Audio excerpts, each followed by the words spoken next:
नाम गौरव हो प्रभु आमानंकु आउ एक नूतन दिवस देखिबाकु देइचंती पुणी ताहांकर पवित्र चरण को आसिबाकु सुजोग देइचंती प्रभु को नाम गौरव हो।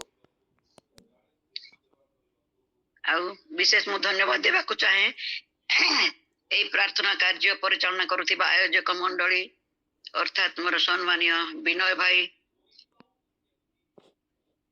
वीरेंद्र भाई, अमर भाई एवं प्रिय मधुस्मिता भौणी को मु धन्यवाद देबाकु चाहे मते आदि सुंदर मंच देइचंती जोटा कि समस्त सहभागिता रे प्रभु को वाक्य आलोचना करिबार।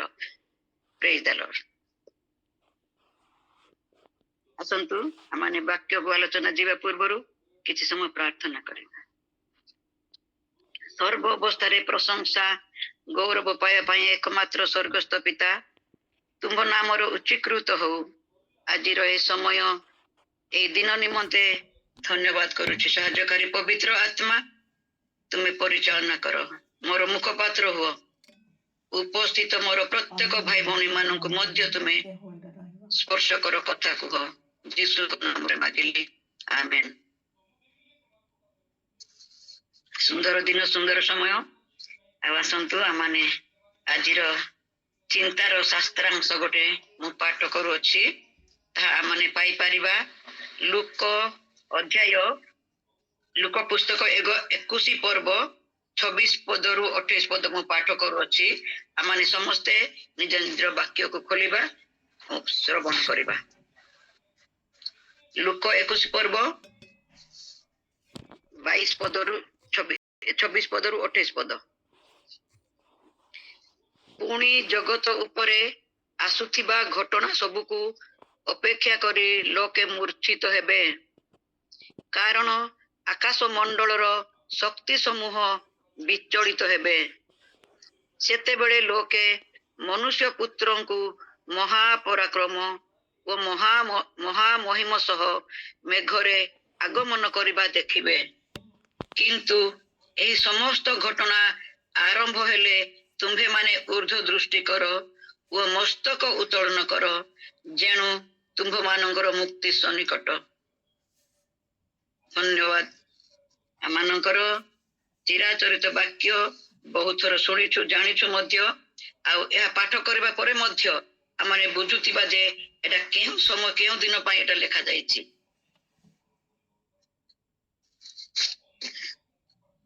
एटा हम देखुछु यीशुंकर पुनरागमन पूर्वरु आमानकर जगत रे को विषय घटना घटी जीवो आमे जानिछु, किंतु प्रभु प्रतिदिन प्रति प्रभात आमानकु वाक्य द्वारा प्रभु कथा कहबाकू इच्छा करंती।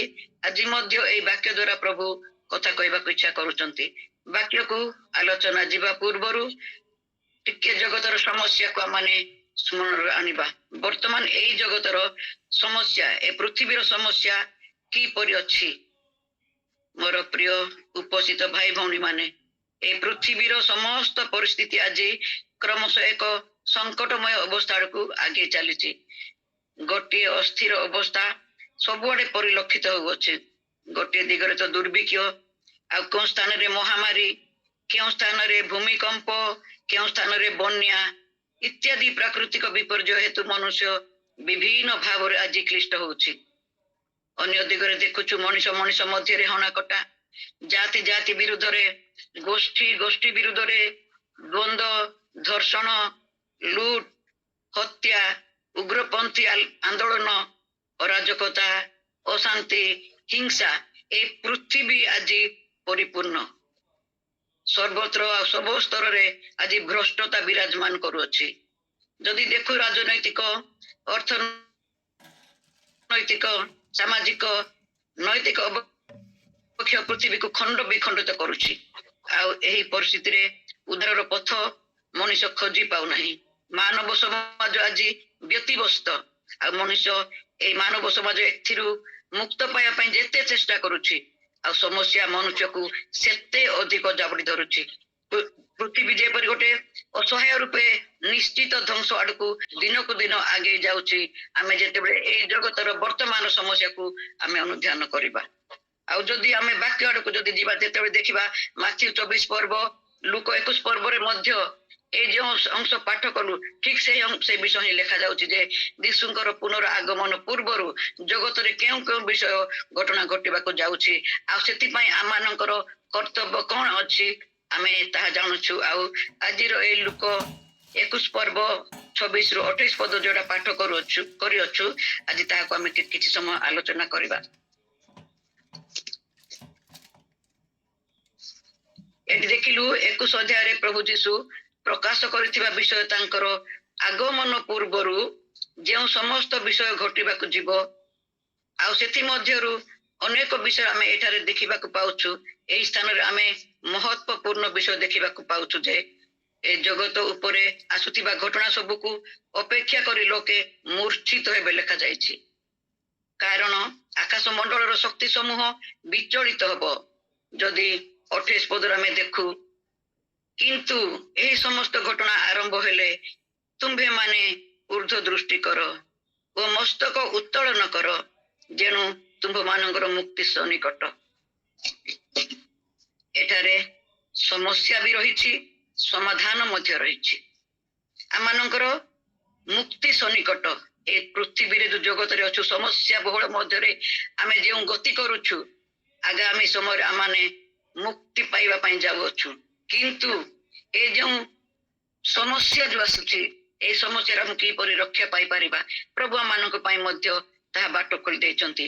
ମୋର ଉପସ୍ଥିତ ପ୍ରିୟ ଭାଇ ଭଉଣୀ ମାନେ ଯେଉଁ ପୃଥିବୀ ମଧ୍ୟରେ ଆମେ ବସବାସ କରୁଛୁ ବାଇବଲ ଆମମାନଙ୍କୁ ପ୍ରକାଶ କରେ ପୁଣି ଅନେକ ପ୍ରଭୁଙ୍କର ଦାସ ଦାସୀ ମାନେ ମଧ୍ୟ ପ୍ରକାଶ କରନ୍ତି ଯେ ଏହା ଏକ ଶେଷ ଦିନ ବା ଅନ୍ତିମ ସମୟ। ପ୍ରଭୁ ଯୀଶୁଙ୍କର ପୁନରଗମନର ସମୟ ନିକଟ ଅଟେ। ପ୍ରଭୁ ଯୀଶୁ ଯାହା ପ୍ରକାଶ କରିଥିଲେ ଯେ ତାଙ୍କର ଆଗମନ ପୂର୍ବେ ଏହି ସମସ୍ତ ବିଷୟ ଘଟିବାକୁ ଯିବ। ଆମେ ଯଦି ଦେଖୁ ମାଥ୍ୟୁ 24 ପର୍ବ ଲେଖାଯାଏ 24 ପର୍ବରେ ବହୁତ ବିଷୟ ଲେଖାଯାଏ। ଲୋକମାନେ ଭ୍ରାନ୍ତିରେ ପଡିବେ, ଯୁଦ୍ଧର ସଂଗ୍ରାମର ଜନରବ ହବ, ଜାତି ବିପକ୍ଷରେ ଜାତି ହବ, ରାଜ୍ୟ ବିପକ୍ଷରେ ରାଜ୍ୟ ଉଠିବ। ପୁଣି ସେ ମାଥ୍ୟୁ 24 ପର୍ବ 4 ପଦରେ ଲେଖାଯାଏ କ୍ଲେଶ ଭୋଗ ପାଇଁ ସମର୍ପିତ କରିବେ, ବୋଧ କରାଯିବ, ସମସ୍ତ ଜାତିଙ୍କ ଦ୍ୱାରା ଘୃଣିତ ହେବ। ଯୋଉଟା ଆମେ ତାଙ୍କ ମୁଖ ଦ୍ୱାରା ବାହାରିଛି ସେ ତାହା ଆମେ ଅନୁଭବ କରୁଛୁ, ତାହା ଘଟୁଅଛି ମଧ୍ୟ ଆମେ ସମସ୍ତେ ତାହା ଅନୁଭବ କରୁଛୁ। ଆଉ 24 ମାଥ୍ୟୁ 24 ପର୍ବ 24 ରେ ମଧ୍ୟ ଲେଖାଯାଏ ଅନେକ ଭଣ୍ଡ ଭାବବାଦୀ ମାନେ ଉଠିବେ, ମହା ଚିହ୍ନ ଲକ୍ଷଣ ଗୁଡାକ ଦେଖେଇବେ ଆଉ ମନୋନୀତ ଲୋକଙ୍କୁ ମଧ୍ୟ ଭ୍ରାନ୍ତି କରିବେ। ଠିକ এই ବିଷୟ ମଧ୍ୟ ଲୁକ ପୁସ୍ତକ 21 ପର୍ବରେ ଲେଖାଯାଏ 7 ପଦରେ ଲେଖାଯାଏ ମହାଭୂମିକମ୍ପ ହବ, ମହାମାରୀ ହବ, ଦୁର୍ଭିକ୍ଷ ହବ, ତାଡନା କରିବେ, କାରାଗାରରେ ସମର୍ପଣ କରିବେ। এই ଘଟଣା ମଧ୍ୟ ଆମେ ଶୁଣୁଛୁ। এই ବର୍ତ୍ତମାନ ପ୍ରଭୁଙ୍କ ବିଶ୍ୱାସୀ ମାନଙ୍କ ଅନେକ ପ୍ରଭୁଙ୍କ ଦାସ ଦାସୀ ମାନଙ୍କୁ କିପରି ବୋଧ କରାଯାଉଛି, କି କାରାଗାରରେ ନିକ୍ଷେପ କରାଯାଉଛି, କିପରି ଘୃଣା କରାଯାଉଛି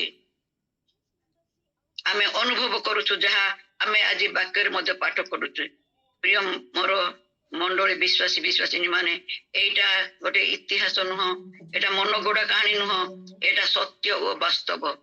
ଆଜି ଆମେ ପାଠ କରି ଜାଣିଲୁ ଏହି ଘଟଣା ସମୂହକୁ ଦେଖି ଲୋକମାନେ ମୂର୍ଚ୍ଛିତ ହେବେ। ଜଗତରେ ଯୋଉ ଘଟଣା ଘଟିବାକୁ ଯାଉଛି ଏହି ସମସ୍ତ ଘଟଣାକୁ ଦେଖି ଲୋକେ ମୂର୍ଚ୍ଛିତ ହେବେ। ଆମେ ଛୋଟ ଛୋଟ କଥାରେ ମୂର୍ଚ୍ଛିତ ହେବା ନାହିଁ। ଯେତେବେଳେ ଜଣେ ଭୟଙ୍କର ସିରିୟସ କଥା ଯେତେବେଳେ ଆମମାନଙ୍କୁ ପ୍ରକାଶ କରନ୍ତି ଆମେ ସେ ସମୟରେ ବିଚଳିତ ହେଇଥାଉ, ମୂର୍ଚ୍ଛିତ ହେଇଥାଉ। ଆଉ ଏହିପରି ଭୟାନକ ଘଟଣା ଗୁଡିକ ଘଟିବ। ଲୋକେ ସେ ବିଷୟରେ ଶୁଣି ଦେଖି ଚିନ୍ତା କରି ମୂର୍ଚ୍ଛିତ ହେବେ, କମ୍ପମାନ ହେବେ, ଭୟଭୀତ ହେବେ, ତରଳି ଯିବେ। ଏହିପରି ଏକ ପୃଥିବୀକୁ ଭୟାନକ ଦିନ ମାନବ ସମାଜ ଉପରେ ଆସିବାକୁ ଯାଉଛି। ଆଉ ତାହା ବର୍ତ୍ତମାନ କିଛି ଆମେ ଅନୁଭବ କରୁ ମଧ୍ୟ ଆମେ ଆସୁଛୁ। ଦୀର୍ଘ କିଛି ବର୍ଷ ହେଲାଣି এই ପୁସ୍ତକ ବହୁତ ବର୍ଷ ପୂର୍ବେ ଲେଖାଯାଇଅଛି। ଗୋଟିଏ ପରେ ଗୋଟିଏ ଘଟିବା ମଧ୍ୟ ଆମେ ଦେଖୁଛୁ, ପ୍ରକାଶ ପାଉଛି। ଆମେ ପେପର ନ୍ୟୁଜରେ ଦେଖୁଛୁ, ଟିଭିରେ ଦେଖୁଛୁ, ବାକ୍ୟ ଦ୍ୱାରା ମଧ୍ୟ ଶୁଣୁଛୁ। ଆଖି ପିଛୁଡ଼ାକେ ମାନବ ସମାଜର ବିନାଶ ଘଟୁଅଛି। କିଛି ଭାବିବା ଓ ଚିନ୍ତା କରିବା ପୂର୍ବରୁ ମଣିଷ ଉପରେ ଭୟାବହ ଚଡ଼କ ମଧ୍ୟ ପଡୁଛି।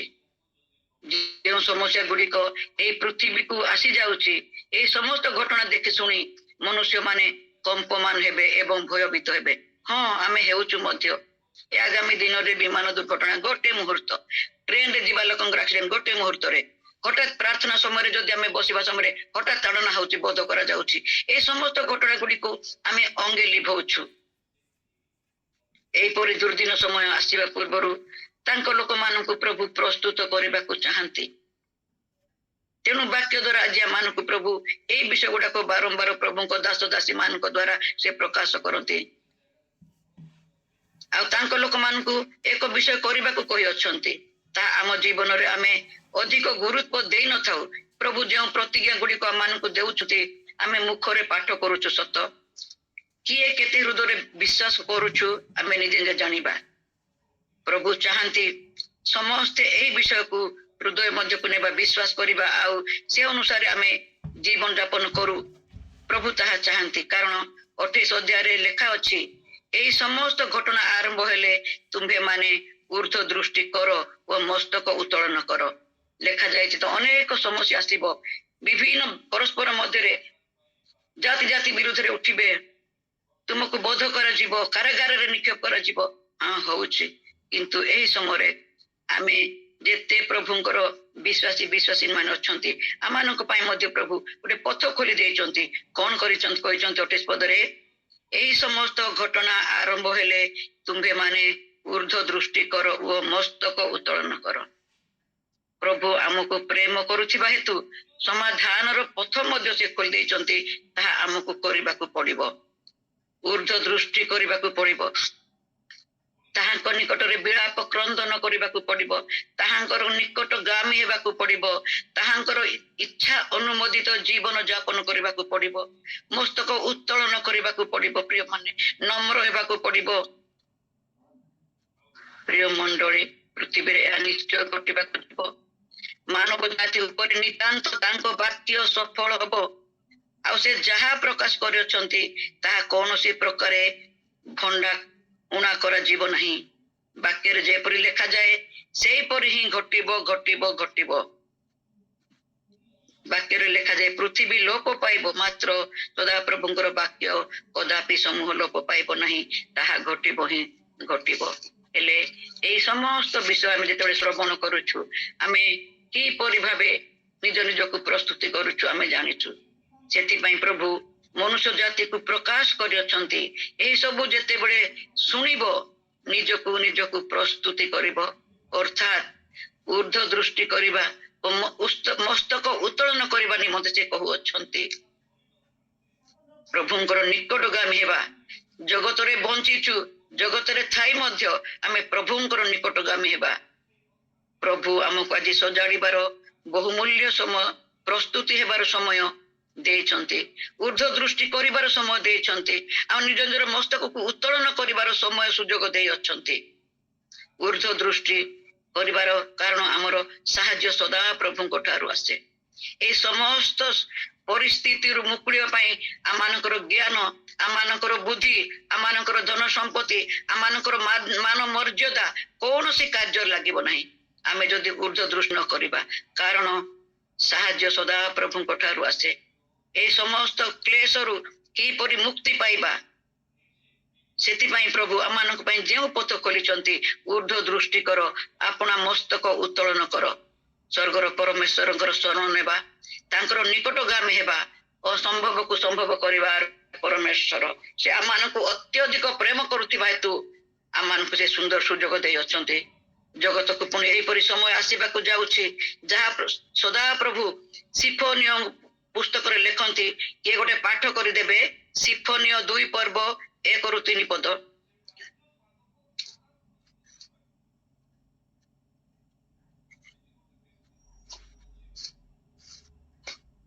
ସିଫୋନିୟ 2 ପର୍ବ 1ରୁ 3।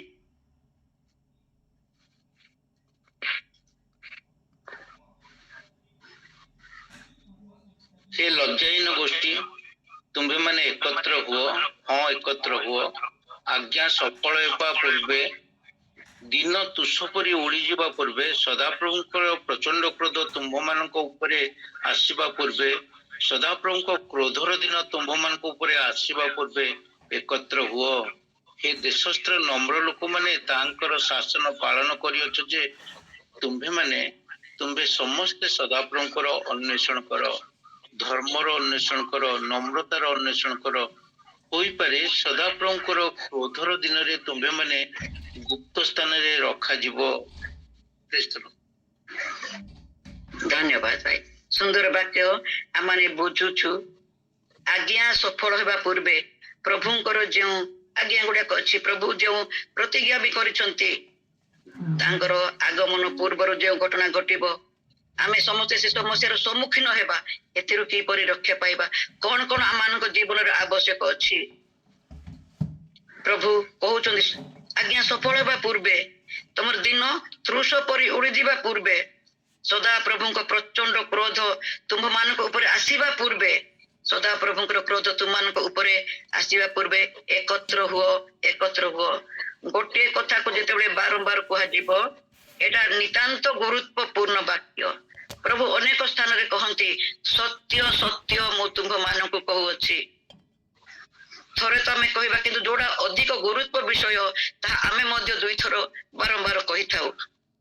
तेणु एकत्र हुओ प्रभुंकर आमे गोटे रक्त रे किना आमानकर पिता एक, आमे गोटे पात्र रे भोजन करू।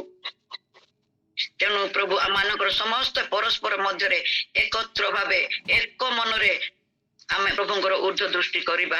से दिन से गोटे पेंटिकस्ट दिवस रे गोटे दिन रे अनेक अनेक लोक गोटे स्थान रे एकत्र होई प्रभुंकर प्रतिज्ञा को अपेक्षा करथिले आ प्रभु से मानक मध्य आशीर्वाद कले। एही समय रे प्रभु मानक एकत्रित भावे एकत्र हुओ बोली कहउछंती आ अनेक विषय अन्वेषण करने कहते। प्रिय मंडली प्रभुंकर यह वाक्य सफल होगा पूर्वर एकत्र एक मन रे आमे प्रभुंकर आराधना करबा।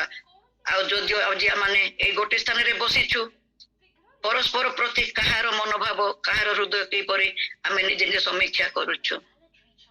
आमे प्रभुंकर रक्त रे समस्ते एक, किंतु आमर जागतिक हिसाब रे जो मन गुड़िक विभेद रहुछि पार्थक्य रहुछि आमानक जीवन रे प्रभु ताहा चाहू नाहंती आमे समस्त एक हेबा। जेहेतु समय आसीबो आमाने एक स्थान रे रहिबा, आमानकर एक पालक हेबे, आमंकर रहणी स्थान गोटे हबो।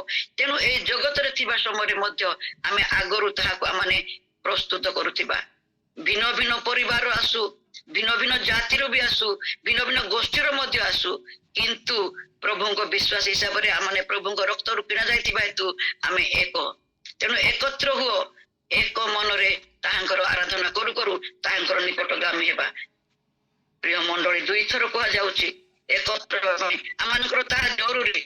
प्रभुंकर एई वाक्य सफल हेबा पूर्वरु आमे एकत्र हेबा। आमे देखि पारुछु परमेश्वरकर वाक्य गोटे गोटे सफल होई होई जाउछि। आमर वर्ष मास दिन तृष परि उड़ी जाउछि कि आमे केते वर्ष गले बंचिलुनी, आमर वर्ष दिन सब तृष परि उड़ी जाउछि। सदा प्रभुंकर प्रचंड क्रोध पृथ्वी को मारी आसुछि। आमे समस्त लक्षण जानुछु। एई क्रोधर दिन मनुष्य को देखिबा को पड़िबो। प्रभुंको नाम धन्यवाद हो। ए दिन मानकरे तांकर लोक मानकु प्रभु सुजोग दियंती, समय दियंती, शिक्षा मध्य दियंती। एकत्र हे आम्भ निकटକୁ आसो, ऊर्ध्व दृष्टि कर आ मस्तक उत्तोलन कर, जेपरि सेई क्रोधरु रक्षा पाई तांको राज्य रे आमे स्थान पाई पारिबा। सिपन्य 2:3 पदरे लेखा जाए, हे देशस्थ नम्र लोक माने ताहांकर शासन पालन करियछ जे तुम्भे माने तुम्भे समस्ते सदा प्रभुंकर अन्वेषण कर, धर्मर अन्वेषण कर, नम्रतार अन्वेषण कर। होई पारे सदा प्रभुंक क्रोधर दिन रे तुम्भे माने गुप्त स्थान रे रखा जीवो। मोर प्रिय मंडली ए जोडा प्रभुंकर आदेश हम प्रति अछि, आज्ञा जोडा अछि, एटा साधारण नाही, अधिक गुरुत्वपूर्ण विषय। प्रभुंको आमे अन्वेषण करिबा, धर्मर अन्वेषण। धर्म कौन? उत्तम जीवन जगत रे बंचिबा समय रे उत्तम स्वभाव नै, उत्तम चरित्र नै, उत्तम गुण नै, उत्तम विश्वास नै आमने बंचिबा को पड़िबो। आ विशेष करी ख्रीष्टीय विश्वास हिसाब रे गोटे नम्रतार गुण जीशु ख्रीष्टकर स्वभाव देखु शेष पर्यंत। एले आमे एई पर्यंत पृथ्वी रे बसवास करबा समय एई स्वभाव गुडी को आमानक जीवन रे नितांत आवश्यक रहिछि। तेणु प्रभु आज कथा कहउछंती एई समस्त स्वभाव को आमानकु अन्वेषण करबा को पड़िबो। ଯେପରି ଆମେ ସେ କ୍ରୋଧର ଦିନରେ ରକ୍ଷା ପାଇବା। ଗୁପ୍ତ ସ୍ଥାନରେ ଆମମାନଙ୍କୁ ରଖାଯିବ। ବାକ୍ୟର ଜିହିଜିକଲ ପୁସ୍ତକରେ ଲେଖାଯାଏ, ତୁମର ସୁନା କି ରୂପା ତୁମକୁ ରକ୍ଷା କରିବ ନାହିଁ, ତୁମର ଜ୍ଞାନ ପଦବୀ ତୁମକୁ ରକ୍ଷା କରିବ ନାହିଁ। ପ୍ରଭୁ ଏଇ ଧର୍ମର ଅନ୍ୱେଷଣ କର, ନମ୍ରତାର ଅନ୍ୱେଷଣ କର, ହୁଏତ ଗୁପ୍ତ ସ୍ଥାନରେ ତୁମେ ରଖାଯିବ।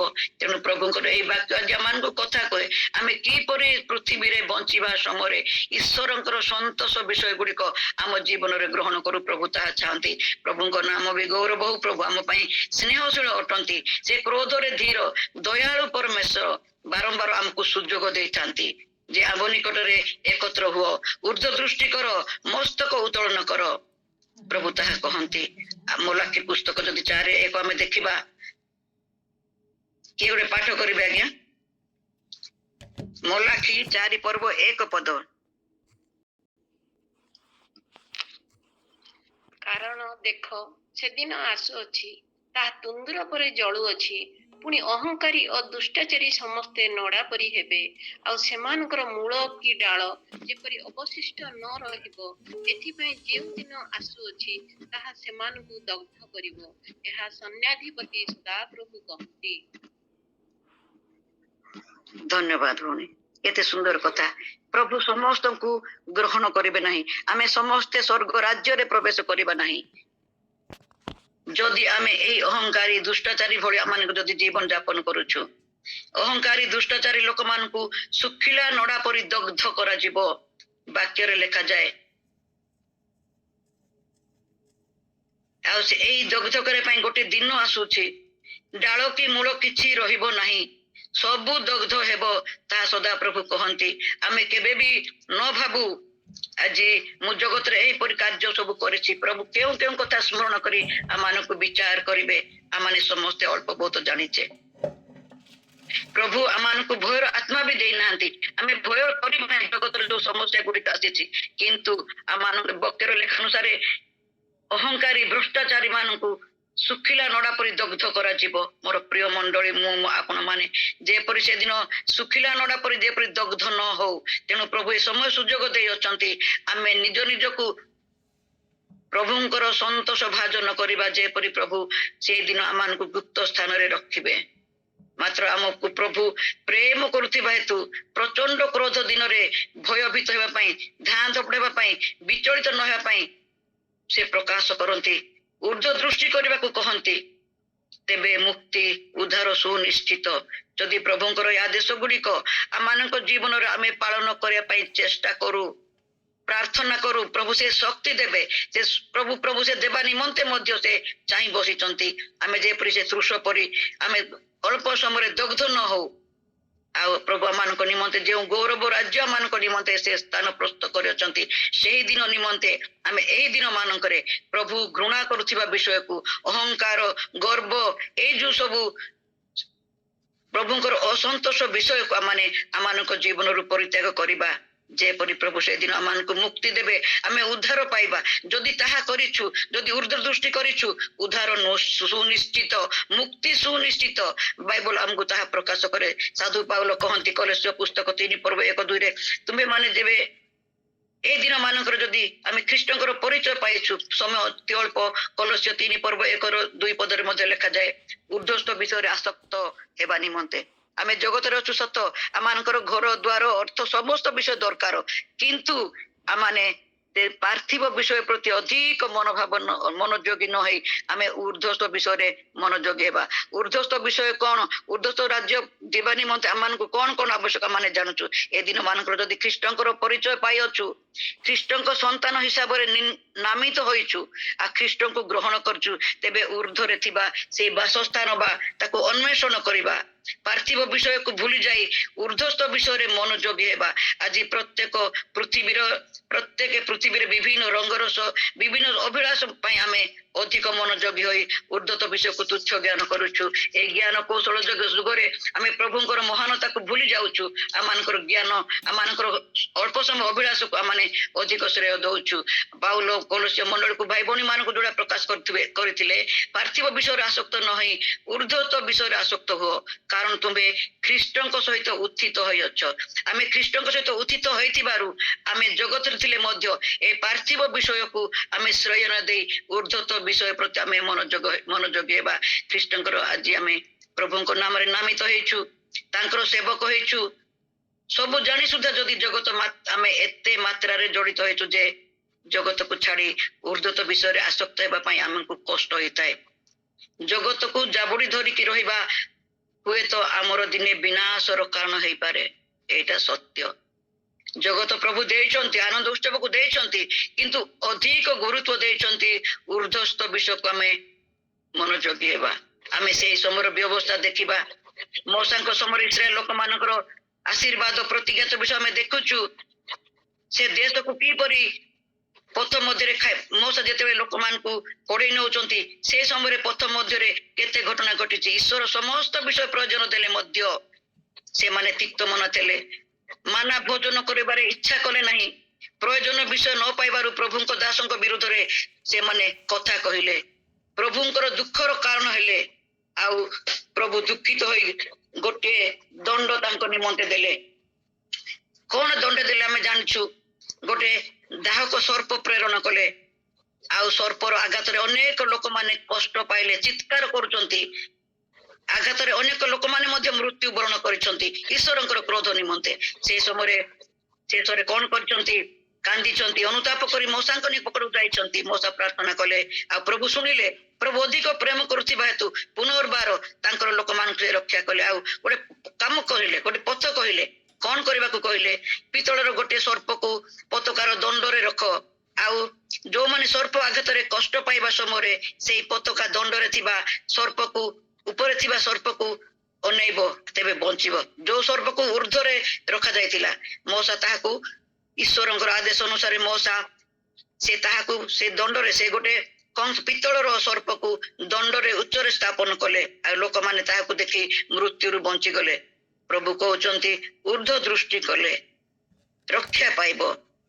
ଆଉ ସେମାନେ ସେଇଦିନ ସର୍ପର ଉଚ୍ଚରେ ସ୍ଥାପିତ ସେ ସର୍ପକୁ ଦେଖିବା ଦ୍ୱାରା ରକ୍ଷା ପାଇଲେ, ବଞ୍ଚିଲେ, କଷ୍ଟରୁ ମୁକ୍ତି ପାଇଲେ। ଆମେ ଦେଖୁ, ଆମେ ଯଦି ବାକ୍ୟ ଆଡକୁ ଯିବା, ନୂତନ ନିୟମରେ ମଧ୍ୟ ଆମେ ଭଲରେ ଜାଣୁ। ଜହନ 3:14-15 ଲେଖାଯାଏ, ମୋସା ଯେପରି ସର୍ପକୁ ଉର୍ଦ୍ଧ୍ୱକୁ ସ୍ଥାପନ କଲେ, ସେହିପରି ମନୁଷ୍ୟ ପୁତ୍ର ଉର୍ଦ୍ଧ୍ୱକୁ ଟଙ୍ଗା ଯିବେ।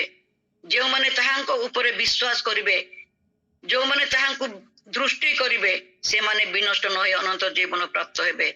ବିନାଶ ହେବା ପୂର୍ବରୁ, ବିପଦର ଦିନ ଆସିବା ପୂର୍ବରୁ ଆମ୍ଭେ ମାନେ ପାର୍ଥିବ ବିଷୟରେ ଆସକ୍ତ ନ ହୋଇ ଉର୍ଦ୍ଧତ ବିଷୟରେ ଆମେ ଆସକ୍ତ ହେବା। ଲୋଟଙ୍କ ପରିବାରକୁ ବି ସ୍ମରଣ କରିବା। ପ୍ରଭୁ ସେଇ ପରିବାରକୁ ଏତେ ପ୍ରେମ କରୁଥିଲେ, ପ୍ରଭୁ ସେଇ ପରିବାରକୁ ରକ୍ଷା କରିବା ପାଇଁ ମନୋଯୋଗୀ ଥିଲେ। ଦୂତ ପଠେଇ ସେମାନଙ୍କୁ ସୁରକ୍ଷା ଦେବା ପାଇଁ ଚାହିଁଲେ। ହଁ, ଯଦିଓ ତାଙ୍କର 3 ଜଣ ରକ୍ଷା ପାଇଲେ, କିନ୍ତୁ ଏଇ ପାର୍ଥିବ ବିଷୟ ପ୍ରତି ଲୋଭ ଥିବାରୁ ଲୋଟଙ୍କ ସ୍ତ୍ରୀ ଲବଣ ସ୍ତମ୍ଭ ହେଲେ, ବିନାଶ ହେଲେ। ଜଗତର ଧନ ନିମନ୍ତେ ଏତେ ବଡ ଘଟଣା ସେ ଜାଣୁଛନ୍ତି, କିନ୍ତୁ ପ୍ରଭୁଙ୍କ କଥାକୁ ଆଦେଶକୁ ବିଶ୍ୱାସ ନାହିଁ। ପାର୍ଥିବ ବିଷୟ ପ୍ରତି ସେ ମନୋନିତ କଲେ। ପ୍ରଭୁ ତାଙ୍କ ପରିବାରକୁ ଯଦିଓ ରକ୍ଷା କଲେ, କିନ୍ତୁ ସେ ପାର୍ଥିବ ବିଷୟ ଲୋଭ କରିବା ହେତୁ ସେ ବିନାଶ ହେଲେ। ଆଜି ଜଗତରେ ଏଇ ବିଷୟ ଆମକୁ କିଛି ରକ୍ଷା କରିବ ନାହିଁ। ଆଉ ସେ ବିନାଶର କାରଣ ହେଲା ଆମକୁ ମଧ୍ୟ ଆଜି ପ୍ରଭୁ ବାକ୍ୟ ଦ୍ୱାରା କଥା କହୁଅଛନ୍ତି। ସେଇ ବିପଦର ଦିନ ଆସିବା ପୂର୍ବରୁ ପାର୍ଥିବ ବିଷୟକୁ ଛାଡି ଉର୍ଦ୍ଧତ ବିଷୟରେ ଆମେ ଆସକ୍ତ ହେବା, ଉର୍ଦ୍ଧ୍ୱ ଦୃଷ୍ଟି କରିବା ଓ ମସ୍ତକ ଉତ୍ତୋଳନ କରିବା। ଆମର ସ୍ୱର୍ଗର ରାଜ୍ୟକୁ ଅନ୍ୱେଷଣ କରିବା, ନମ୍ରତାର ଅନ୍ୱେଷଣ କରିବା। ଯେପରି ଆମେ ସିଫନ୍ୟ 2:3 ପଢିଲେ, ଉର୍ଦ୍ଧ୍ୱ ଦୃଷ୍ଟି କରିବା, ମସ୍ତକ ଉତ୍ତୋଳନ କରିବା, ଉର୍ଦ୍ଧ୍ୱସ୍ଥ ବିଷୟ ପ୍ରତି ଆସକ୍ତ ହେବା, ଆଉ ସଦା ପ୍ରଭୁଙ୍କର ଅନ୍ୱେଷଣ କରିବା, ଧର୍ମର ଅନ୍ୱେଷଣ କରିବା, ନମ୍ରତାର ଅନ୍ୱେଷଣ କରିବା। ହୋଇପାରେ ପ୍ରଭୁ କ୍ରୋଧର ଦିନରେ ଆମମାନଙ୍କୁ ରକ୍ଷା କରିବେ। ଆମମାନଙ୍କର ଯୋଉ ଯୋଜନା ଉଦ୍ଦେଶ୍ୟ ରହିଛି ତାହା ସଫଳ ହବ। ଆମେ ଦେଖୁଛୁ, ପବିତ୍ର ଶାସ୍ତ୍ର ମଧ୍ୟ କହେ, ଯେ ପର୍ଯ୍ୟନ୍ତ ସଦା ପ୍ରଭୁଙ୍କର ଉଦ୍ଦେଶ୍ୟ ମିଳୁଅଛି। ମାଥ୍ୟୁ 25:10-14 ଲେଖାଯାଏ, ଯେ ପର୍ଯ୍ୟନ୍ତ ସଦା ପ୍ରଭୁଙ୍କର ଉଦ୍ଦେଶ୍ୟ ମିଳୁଛି, ସେ ପର୍ଯ୍ୟନ୍ତ ତୁମେ ମାନେ ତାହାଙ୍କର ଅନ୍ୱେଷଣ କର।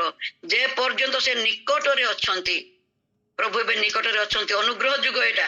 ଅନୁଗ୍ରହ ଯୁଗ ସରିବା ପରେ ଆମମାନଙ୍କର ସୁଯୋଗ ନଥିବ ପ୍ରଭୁଙ୍କ ଠାରେ ପ୍ରାର୍ଥନା କରିବା ପାଇଁ।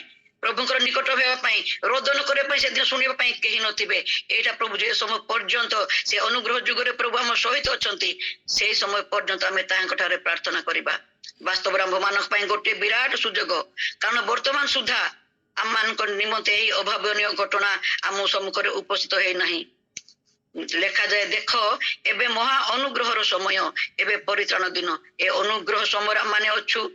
ଆମମାନେ ଅନୁତାପ କରିବା, ପ୍ରଭୁଙ୍କ ନିକଟକୁ ଫେରିବା। ମୋର ପ୍ରିୟ ଭାଇ ଭଉଣୀ ମାନେ, ଆପଣ କଣ ସେଇ ଦିନ ଆଉ ସେଇ ସମୟ ନିମନ୍ତେ ପ୍ରସ୍ତୁତ କି? ମୁଁ ସେ ଦିନ ପାଇଁ ପ୍ରସ୍ତୁତ କି? ଆପଣ କଣ ଏ ସମସ୍ତ ବିଷୟ ଆମମାନେ ଏଡେଇ ପାରିବା କି? ପ୍ରଭୁଙ୍କର ଆଗମନ ହବ, ଏହିପରି ଦଣ୍ଡ ହବ, ଏଇ ସମୟ ବିଷୟକୁ ଆମେ ବିଶ୍ୱାସ କରୁଛୁ କି? ଆମେ ପ୍ରଭୁଙ୍କ ସମୟରେ ଠିଆ ହେବାକୁ ସକ୍ଷମ କି? ଏଇ ଆମେ ପ୍ରଭୁଙ୍କର ବିଶ୍ୱାସ ହୋଇଥିବାରୁ ଅବଶ୍ୟ ଆମମାନଙ୍କୁ ଏ ସମସ୍ତ ବିଷୟ ଆମମାନଙ୍କୁ ବିଶ୍ୱାସ କରି ଅପେକ୍ଷା କରିବାକୁ ପଡିବ।